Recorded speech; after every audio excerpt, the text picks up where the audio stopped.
سے بات کرنا چاہتا ہوں، جن تک میری آواز پہنچ نہیں سکتی میں ان سے مخاطبت نہیں کرنا چاہتا۔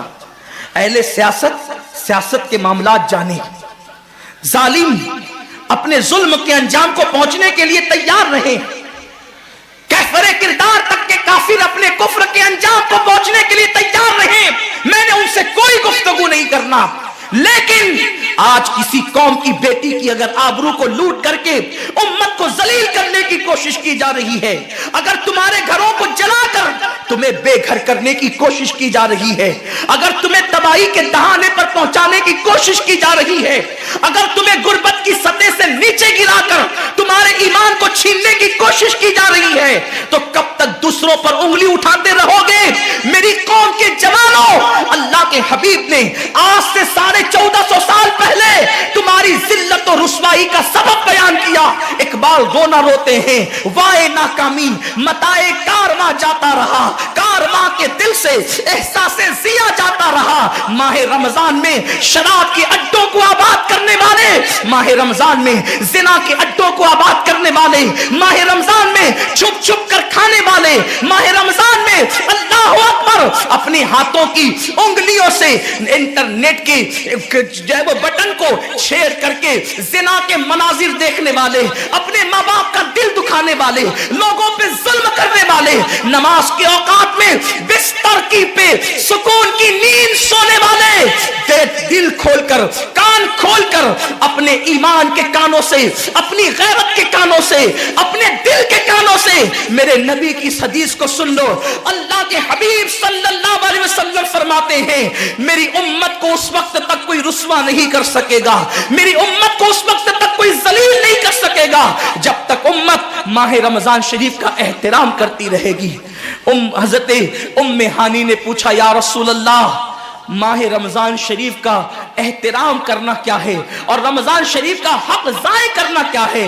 آقا فرماتے ہیں جو رمضان شریف میں بھی کبیرہ گناہوں میں مبتلا ہوتے ہیں وہ رمضان شریف کے حق کو ضائع کرتے ہیں، اور جو رمضان شریف کے حق کو ضائع کر دے پھر اس وقت امت کو ذلت و رسوائی سے دنیا کی کوئی طاقت بچا نہیں سکتی۔ آج ماہ رمضان شریف کا احترام کیا ہو رہا ہے؟ کل تک کے مسلمان اور دنوں میں گناہ کرتے تھے، لیکن رمضان شریف آتا تھا تو کم سے کم فلمیں لوگ دیکھنا بند کر دیتے تھے، داڑیاں مڈانا بند کر دیتے تھے، مسجدوں کو آباد کرنا شروع کر دیتے تھے۔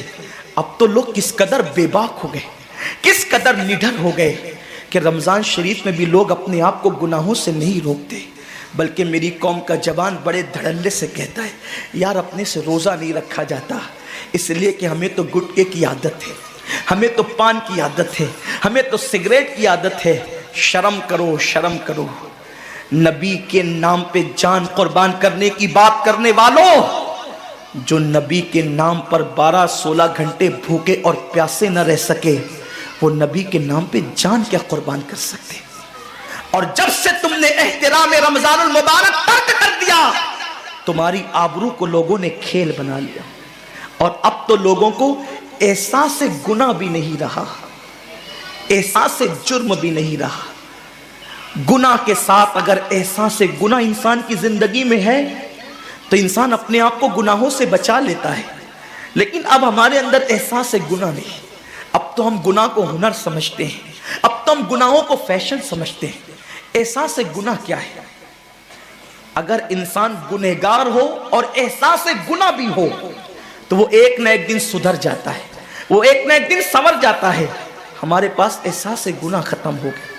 آئیے بتاؤں احساس گناہ کتنی قیمتی چیز ہے۔ رمضان شریف میں کھا رہے ہیں، پی رہے ہیں، بلکہ مسلمانوں کی ہوٹلیں بند ہے تو غیر مسلموں کی ہوٹلوں میں کھا رہے ہیں، چھپ چھپ کر گھروں میں کھا رہے ہیں۔ لوگوں سے چھپ کر کھانے والوں، جو تیرا کچھ نہیں بگاڑ سکتا تو اس انسان سے چھپ کر کے کھا رہا ہے۔ جو خدا تجھے سزا دے گا کیا تو اس کی نگاہوں سے بھی چھپ سکتا ہے؟ اور روزے بھی کیا روزے رہ گئے، اب تو روزے بھی رسم بن گئے۔ جو روزے رکھتے ہیں رمضان شریف میں ان کو روزہ رکھنے کی عادت ہے، وہ روزے کو عبادت نہیں سمجھتے۔ جو روزہ عادت بن جائے وہ نجات نہیں دلا سکتا، جو روزہ عبادت بن جائے وہ نجات دلا سکتا۔ ایک تو روزے کی عادت ہے اور ایک تو روزہ عبادت ہے. روزہ عادت اور عبادت میں فرق کیا ہے؟ عادت یہ سب نے رکھا ہم بھی رکھ لیں، یہ عادت ہے. نہ رکھیں گے تو کیا جواب دیں گے، یہ عادت ہے. نہ رکھیں گے تو لوگ تانا دیں گے، عادت ہے. پھر روزہ عبادت کیا ہے؟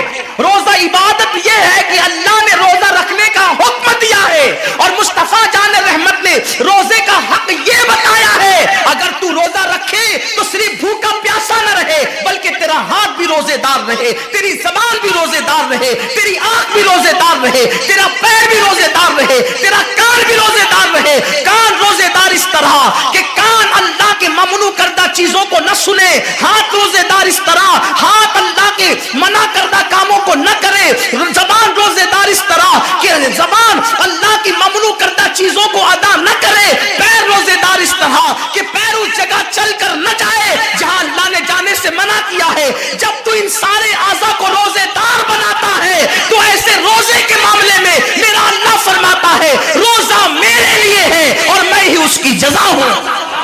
ہر عمل کی جزا جنت ہے، روزے کی جزا خدا کی ذات ہے. اسی لیے آقا فرماتے ہیں روزے دار کو دو خوشی ہے، ایک تو افطار کے وقت، دوسرا لقائے رحمان کے وقت، خدا کی زیارت کے وقت. صحابہ نے پوچھا آقا ہم اللہ کی زیارت کیسے کریں گے؟ آقا فرماتے جیسے تم آسمان پہ چاند دیکھتے ہو بلا تمثیل اسی طرح تم خدا کی زیارت کیا کرو گے. یہ روزے داروں کی شان ہے. آج کے روزے کیا ہے؟ جس میں جھگڑا، جس میں غیبت، جس میں چگلی، جس میں فساد. روزے کو عادت مت بناؤ، روزے کو عبادت بناؤ. احساس مٹ گیا، عبادتوں کا احساس مٹ گیا، گناہوں کا احساس ختم ہو گیا. جب تک کہ لوگوں میں گناہوں کا احساس زندہ تھا وہ عبادت کر کے بھی اللہ سے ڈرتے تھے، وہ عبادت کر کے بھی رب کی بارگاہ میں آنسو بہاتے تھے کہ مولا میں تو حق ادا نہ کر سکا. لیکن آج احساس نہیں ہے، اس لیے لوگ ہنستے ہنستے افطار کرتے ہیں. حالانکہ صحابہ کا معمول تھا جب افطار کا وقت آتا وہ ہاتھوں کو اٹھا کر کے روتے اور کہتے مولا روزہ تو چلا گیا لیکن روزے کا حق نہ ادا ہو سکا. آنسو بہاتے، ڈرتے. لیکن آج ایسا کچھ بھی نہیں ہے. ہماری ساری نیتیں تو دسترخوان پہ لگی ہوتی ہے افطار کے وقت. آئیے ایک بات نکل آئی، احساس گناہ. کیا ہے احساس گناہ؟ آقا نے فرمایا نا کہ جب رمضان شریف کا حق ضائع کر دو گے تو اللہ تم سے عزت کو چھین لے گا، تم ذلیل و رسوا ہو جاؤ گے. احساس ختم ہے گناہ کا. اسی لیے رمضان شریف میں بھی گناہ کرتے ہیں اور گناہ کر رہے ہیں تو ذلیل ہو رہے ہیں. احساس کسے کہتے ہیں؟ احساس یہ کہ میں نے کیا کیا. چھوٹے سے گناہ کو بڑا سمجھنا میں نے کیا. ایک خاتون بارگاہ رسالت میں آئی اور عرض کیا یا رسول اللہ مجھ سے زنا ہو گیا ہے، میں نے بہت بڑا جرم کر لیا ہے، آپ مجھ پہ حد لگا دیں، حد جاری کر دیں تاکہ میں گناہ سے پاک ہو جاؤں. اللہ کے حبیب نے احساس گناہ دیکھ کر کے فرمایا کہ جا ابھی تیرے پیٹ میں بچہ ہے، تیرے جرم کی سزا تیرے پیٹ کے بچے کو نہیں دی جا سکتی. اگر تجھ پہ حد لگے گی تو وہ بچہ بھی ختم ہو جائے گا. جب بچہ پیدا ہو جائے اس کے بعد آنا. بچہ پیدا ہو گیا تو وہ لے کر کے آئی. آقا فرماتے ہیں تیری جان چلی جائے گی تو اس کی پرورش کون کرے گا، اس کو دودھ کون پلائے گا؟ جا اس کو دودھ پلا اس وقت تک جب تک یہ کھانے نہ لگے. وہ بچے کو 2 سال تک دودھ پلاتی رہی اور جب بارگاہ رسالت میں آئی تو بچے کے ہاتھ میں روٹی کا ٹکڑا دے کر کے آئی. بچہ روٹی کھا رہا تھا. عرض کی آقا مجھ پہ حد جاری کریں تاکہ میرا گناہ جو میرے دامن پہ لگا ہے وہ دھل جائے. حضور نے 3 مرتبہ اس کو اپنے دروازے سے ٹالا. اگر کوئی دوسرا ہوتا اس کو ڈھیل دی جاتی تو وہ بھاگ جاتا، دوبارہ پلٹ کرنا آتا.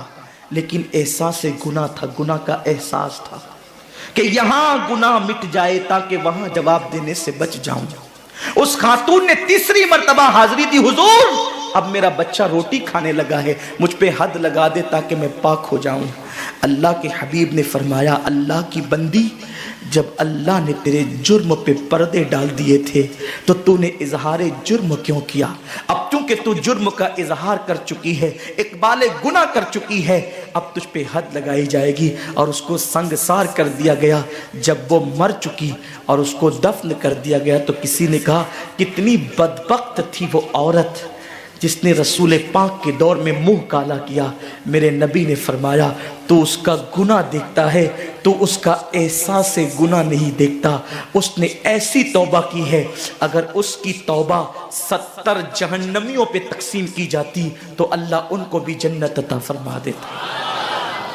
آقا کریم صلی اللہ علیہ وسلم فرماتے ہیں جو رمضان شریف میں گناہ کبیرہ کرتے ہیں، اب گناہ کبیرہ کی بہت بڑی تعریف ہے، اس کو نہیں بیان کروں گا، لیکن جو گناہ کبیرہ بڑا گناہ کرتے ہیں، پہلی بات تو چونکہ میرا مسلک صوفیہ ہے، صوفیہ سے کسی نے پوچھا کہ گناہ بڑا کیا ہے؟ امام غزالی فرماتے ہیں نہ کوئی گناہ چھوٹا ہے نہ کوئی گناہ بڑا ہے، بات تو یہ ہے جس گناہ پر خدا تیری پکڑ کر لے وہی گناہ سب سے بڑا ہے، اور جس نیکی پر خدا تجھے بخش دے وہی نیکی سب سے بڑی ہے۔ کسی گناہ کو چھوٹا سمجھ کے مت کرو، پتہ نہیں وہ کس گناہ پہ ناراض ہو جائے۔ تو اللہ کے حبیب صلی اللہ علیہ وآلہ وسلم فرماتے ہیں جو رمضان شریف میں بڑا گناہ کبیرہ گناہ کرتے ہیں، سال بھر تک فرشتے اس پہ لعنت کرتے رہتے ہیں، اور اگر اسی سال اس کو موت آ جائے،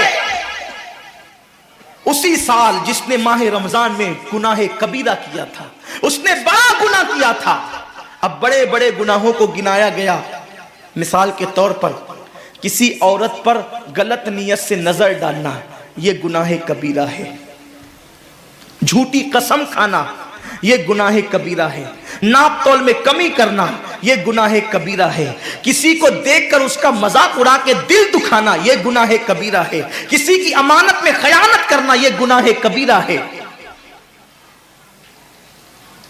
ماں باپ کا دل دکھانا یہ گناہ کبیرہ ہے، کفر کرنا یہ گناہ کبیرہ ہے، بلکہ اکبر الکبائر ہے۔ 70 کی فہرست امام سیوطی نے گنائی ہے، اور پھر 70 کی فہرست گنانے کے بعد فرماتے ہیں 70 پر یعنی 1 2 3 4 والا 70 نہیں، بلکہ اللہ کے حبیب نے یہاں جو 70 فرمایا ہے یہ 70 گنتی والا 70 نہیں ہے، بلکہ کثرت بتانے کے لیے 70 ہے۔ جیسے کہ ہم کہتے ہیں نا میں نے تجھے 50 بار سمجھایا تو نہیں مانا، میں 100 بار تیرے گھر آیا تو نہیں ملا، تو اس کا مطلب یہ نہیں کہ 99 کے بعد ایک جو ملا کر کے آتا ہے وہ 100 نہیں، گنتی کا 100 نہیں، یہاں 100 بتانا کثرت بتانے کے لیے ہے، یہاں 50 کہنا کثرت بتانے کے لیے ہے۔ تو اللہ کے حبیب فرماتے ہیں 70 بڑے گناہ ہیں، یعنی اتنی طویل تعداد میں اتنی کثرت سے ہے بڑے گناہ کہ تم ان کو شمار نہیں کر سکتے، بس اتنا کہ جس گناہ پہ خدا ناراض ہو جائے وہ بڑا گناہ۔ تو جس نے رمضان شریف میں قصدن بڑا گناہ کیا، قصدن، نماز کو چھوڑنا بھی گناہ کبیرہ ہے، نماز کو ترک کرنا بھی گناہ کبیرہ ہے۔ میرے آقا صلی اللہ علیہ وسلم کے دیوانوں، کھیل کود میں وقت کو ضائع کرنا، وقت کا ضیاع، یہ بھی گناہ کبیرہ ہے۔ آقا فرماتے ہیں جس نے رمضان شریف میں گناہ کبیرہ کیا، اس رمضان سے لے کر آنے والے رمضان شریف تک فرشتے اس پہ لعنت کرتے ہیں۔ یہ لعنت کیا ہے؟ لعنت سمجھتے ہیں؟ لعنت کا مطلب یہ ہے جس پہ لعنت پڑی وہ ہمیشہ کے لیے اللہ کی رحمت سے دور ہو گیا۔ انسان کی لعنت کیا ہے؟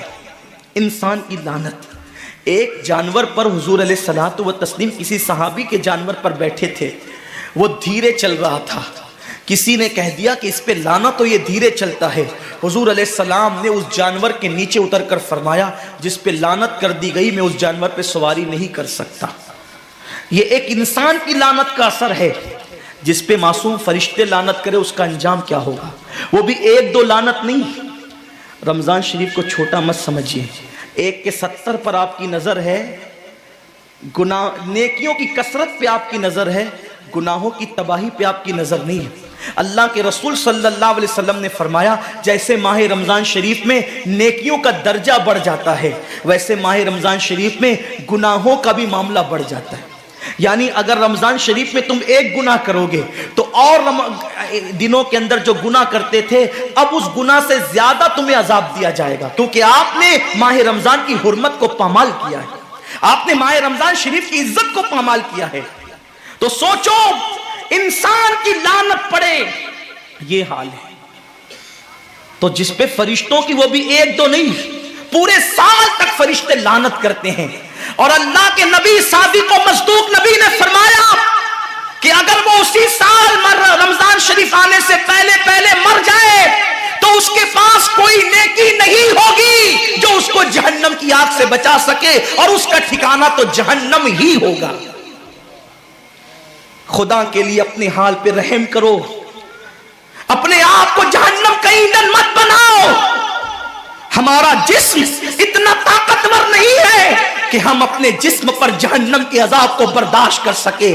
میری قوم کے جوانوں، اپنی جوانی پہ اترانے والوں، اپنی قوت پہ ناز کرنے والوں، اللہ کے رسول صلی اللہ علیہ وسلم فرماتے ہیں کہ جہنم کی آگ کی ایک چنگاری اگر دنیا کے سمندر میں ڈال دی جائے تو دنیا کے سارے سمندر آگ سے بھڑکنے لگے۔ اس چنگاری کو، وہ جہنم کی چنگاری کو سمندر ٹھنڈا نہیں کر سکتے، بلکہ سمندر کو وہ ایک چنگاری بھڑکا دے گی اور سمندروں کے اندر آگ لگ جائے گی۔ جو ایک چنگاری سارے سمندر کو بھڑکا دے، اللہ اکبر، اس جہنم کے اندر یہ چھوٹا سا وجود جو چھوٹی سی، اللہ اکبر، اگر بتی کے چٹکے کو برداشت نہیں کر سکتا، جو چراغ کی لو کی تیز کو، جو چراغ کی لو کی حرارت کو برداشت نہیں کر سکتا، جو سگریٹ کے چٹکے پر بے قرار ہو جاتا ہے، یہ چھوٹا سا وجود جب جہنم کے اندر داخل کیا جائے گا اس وقت اس وجود کا کیا ہوگا؟ میرے آقا مصطفیٰ جان رحمت فرماتے ہیں کہ جب پہاڑوں کو جہنم میں ڈالا جائے گا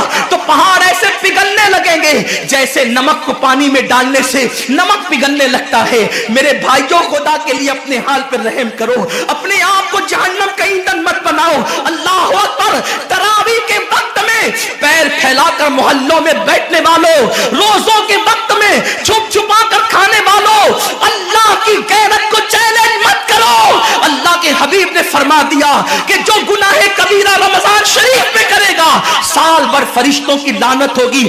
آپ کہتے ہیں مسلمان کلمہ پڑھتا ہے، مسلمان نبی کا غلام ہے، مسلمان نبی پہ جان قربان کرنے کے لیے تیار ہے، اتنی مصیبتوں میں کیوں ہے، اتنی تکلیفوں میں کیوں ہے، کیوں تباہ ہو رہا ہے مسلمان؟ ارے جس پر فرشتے پوری سال لعنت کرے وہ قوم تباہ نہ ہوگی تو کیا ہوگا؟ اس قوم کے گھر نہ جلیں گے تو کیا ہوگا؟ اس قوم کی بیٹیوں کی آبرو نہ لوٹے گی تو کیا ہوگا؟ وہ قوم غربت کی چکی میں نہ پسے گی تو کیا ہوگا؟ آؤ سچی توبہ کر لو، توبہ کے دروازے کھلے ہوئے ہیں، اپنے گناہوں کا احساس کر لو، نادم ہو کر قدرت کی بارگاہ میں پلٹ جاؤ۔ میرا رب فرماتا ہے فَفِرُّوا إِلَى اللَّهِ، کہاں جا رہے ہو؟